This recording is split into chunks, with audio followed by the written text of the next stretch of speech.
Bien, buenas tardes. Vamos a tomar, a tomar hoy el tema de la atipicidad. Ya vimos los juicios de tipicidad en los tipos activos dolosos. Habíamos visto la tipicidad objetiva sistemática, habíamos visto la tipicidad conglobada y habíamos visto la tipicidad subjetiva. Es decir, habíamos comparado, habíamos hecho un juicio de tipicidad sobre la conducta ocurrida en la realidad a los efectos de, es decir, el supuesto de hecho fáctico real, a los efectos de determinar si ese supuesto de hecho, supuesto fáctico real, la conducta y sus circunstancias ocurridas en el mundo, podían o no encajarse o subsumirse en el supuesto de hecho legal, ¿no? En el tipo legal, en lo que dice la ley, en los articulitos que habíamos explicado, el concepto de tipo.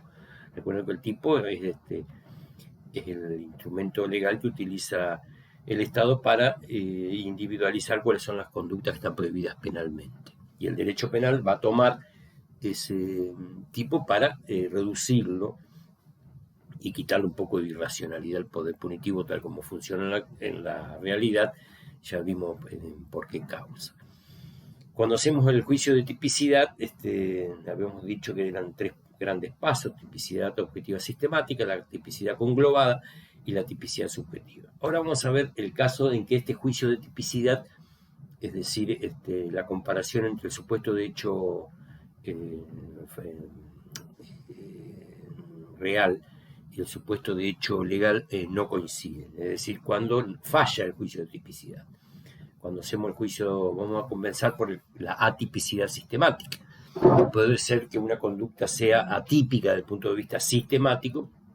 ¿Por qué? Porque faltan en la realidad algunos de los elementos que exige el tipo objetivo sistemático. Es decir, en la realidad falta lo que exige la ley en el tipo.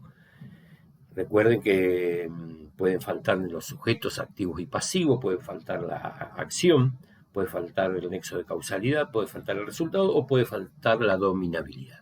Cada vez que desde el punto de vista objetivo falten algunos de estos elementos o algún elemento descriptivo o normativo que exija el tipo penal, si en la realidad no se presenta, directamente no pasamos a determinar la tipicidad conglobada o la tipicidad subjetiva. Directamente decimos que existe atipicidad objetiva sistemática, porque no existe el sujeto activo, no existe el sujeto pasivo, no existe la acción o el resultado. Puede haber tentativa si no existe el resultado. O no hay nexo de causalidad o no hay dominabilidad. Cualquiera de estos elementos esenciales o eventuales que falten nos va a transformar esa conducta si faltan en la realidad, en atípica. Es una conducta atípica desde el punto de vista sistemático. Ahora bien, el segundo tipo de atipicidad se corresponde con la tipicidad conglobada. Una vez que comprobamos que existe tipicidad objetiva sistemática, es decir, que hay un pragma, tenemos que determinar si este pragma es, antes de pasar al tipo subjetivo, es decir, en los dolosos, si el autor conoció y quiso todos los elementos del tipo objetivo sistemático, quiso realizarlos y llevarlos a cabo, guiados por su conocimiento. Tenemos que ver si este pragma, este tipo objetivo sistemático que se dio en la realidad, afecta o no un bien jurídico. Tenemos que hacer un juicio normativo, para eso exclusivamente normativo ya, donde comparamos entonces normas. La norma aislada que tomamos del tipo objetivo sistemático y la relacionamos, las conglobamos, las llevamos a pasear, si ustedes quieren, por todo el ordenamiento, por todo el orden normativo. Establecemos un orden normativo y vemos si esa norma que aisladamente parece prohibir no está neutralizada o recortada por otra norma que la hace inaplicable al caso concreto.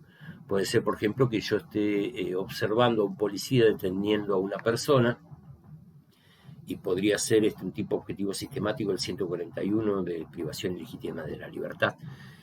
Eso desde el punto de vista del artículo 141 tenía un tipo objetivo sistemático, artículo 141 del Código Penal argentino. Sin embargo, una vez que yo conglobo esa norma que dice no privarás de libertad, esa norma aislada con la cual yo interpreté y tuve en cuenta todos los elementos del tipo objetivo sistemático, no podemos decir que está prohibida penalmente todavía, porque tenemos que conglobarla, relacionarla con otras normas prohibitivas que pueden, que se refieren a las prohibiciones y que pueden neutralizarlas en el caso concreto. Por ejemplo, en el caso concreto del policía que yo les di, va a existir otra norma penal del mismo rango que le está ordenando que actúe. Es decir, en un caso concreto, el policía, entonces, al observar un delito infraganti, corriendo la persona, la detiene, tiene el deber de hacerlo. Por lo tanto, no puede estar nunca prohibida penalmente, ¿no? Si yo tengo un deber jurídico de hacer algo, es imposible, es un disparate, es absolutamente irracional que diga que está prohibido penalmente. Por lo tanto, en unos casos de cumplimiento de deber jurídico serán unos casos de atipicidad conglobada, es decir, cuando ese pragma yo, digamos, la norma que deduzco del tipo penal la conglobo por un juicio normativo, con otros pueden quedar neutralizadas. Eso se llama y se transforma de típico, entonces se va a transformar en una atipicidad conglobada por cumplimiento de un deber jurídico. Otros casos de atipicidad conglobada ya los vimos, recuerden el consentimiento, la insignificancia, el riesgo permitido, la asunción de riesgos, en fin, hay varias instituciones que no hacen más entonces que eliminar, en el caso concreto, el riesgo como prohibido penalmente. No es un riesgo, no es una creación de un riesgo jurídico que está reprobado o prohibido penalmente, sino que es un riesgo o una conducta llevada a cabo en cumplimiento de un deber jurídico por el consentimiento de la persona, o es insignificante la afectación, en fin, todos los casos que vimos de atipicidad conglobada. Bien, entonces, primer caso, atipicidad objetiva sistemática, cuando faltan algunos elementos entonces en la realidad que el tipo penal exige. Sí, falta algún elemento en la realidad de algunos de los elementos que vimos del tipo objetivo sistemático. Segundo caso, atipicidad conglobada. Hay atipicidad conglobada entonces cuando existe insignificancia, consentimiento, fomento de actividades,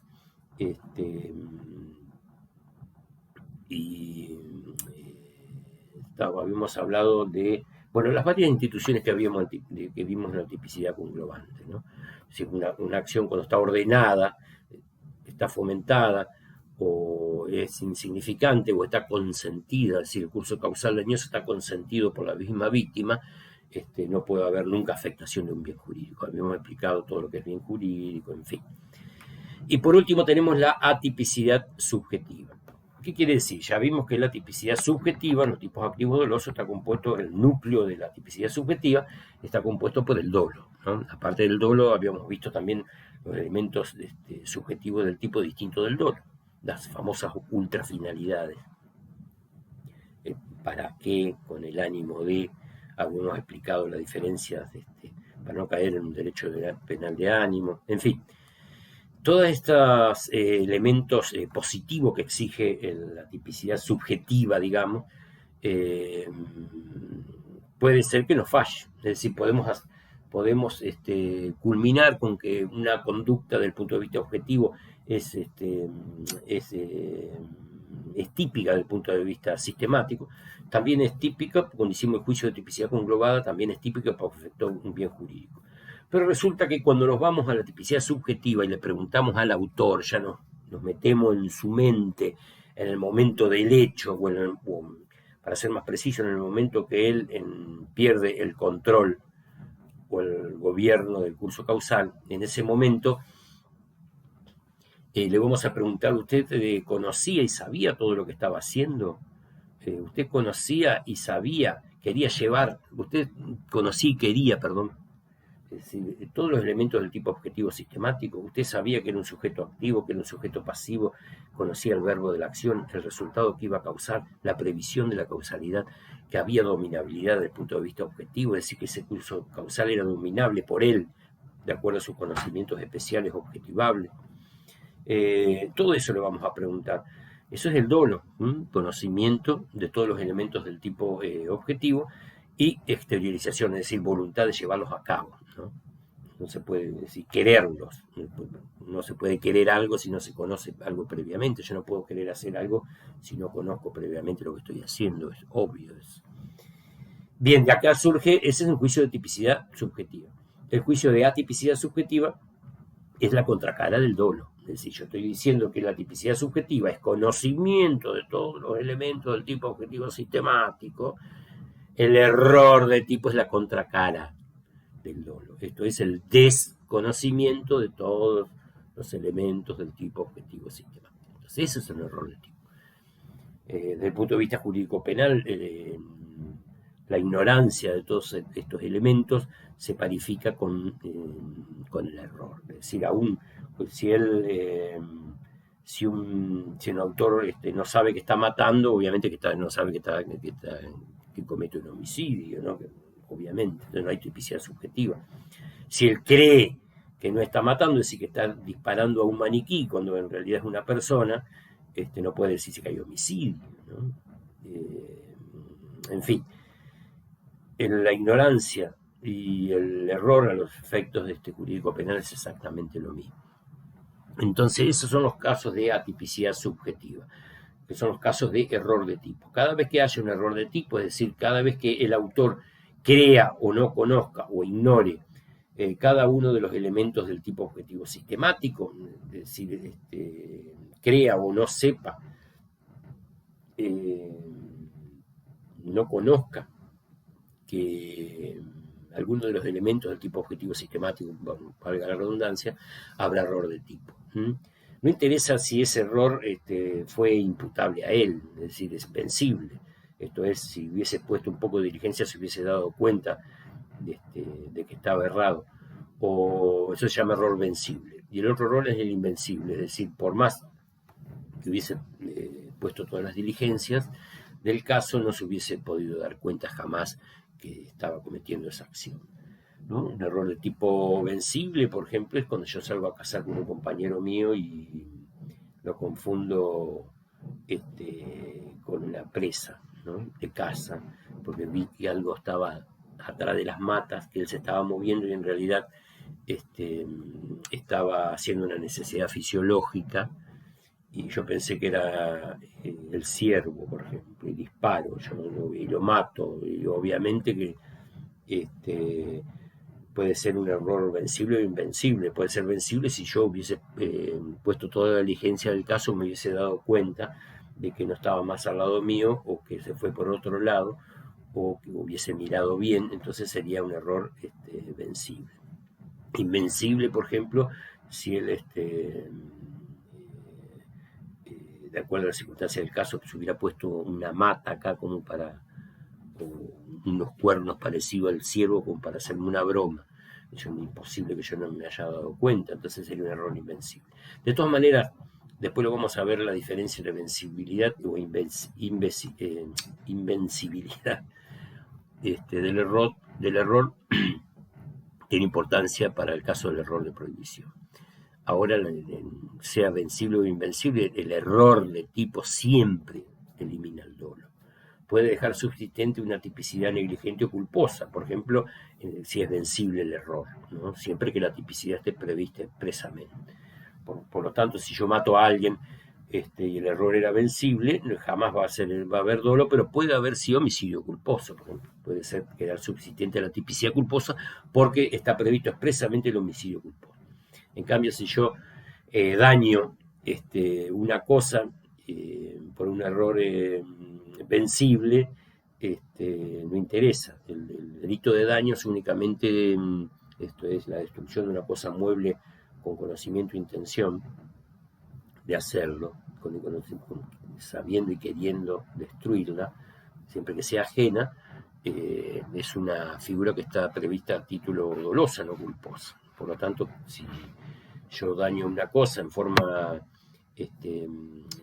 equivocadamente, creyendo que es mía, por ejemplo, la rompo y es de ajena, no puede, no, ¿cómo es? Por más vencible que sea, no puede haber tipicidad eh, porque no está previsto el daño culposo, ¿no? Bien. Vamos, en el ejemplo que le di en realidad ya faltaría la tipicidad objetiva, ¿no? En ese sentido yo creo que es mío la cosa y no es mía ya desde el punto de vista objetivo, hay una atipicidad sistemática, porque el daño como el hurto como exigen que la cosa sea ajena, por lo tanto ya el tipo penal desde el punto de vista sistemático ya es atípica la conducta, no tengo que ver, no tengo que llegar hasta la tipicidad subjetiva y preguntarle, ¿usted creía que era suyo? ¿Usted creía que era...? No, si directamente no hay ni hurto ni daño porque la cosa es mía, aunque yo crea que es ajena. Bien, ahora vamos a ver, en el otro video, cuando vamos a detenernos para no hacerlo tan largo, vamos a ver todos y cada uno de los errores de tipos, ¿no? En esto quiero que sigan el cuadro que les he acompañado. Bien, vamos a detener aquí.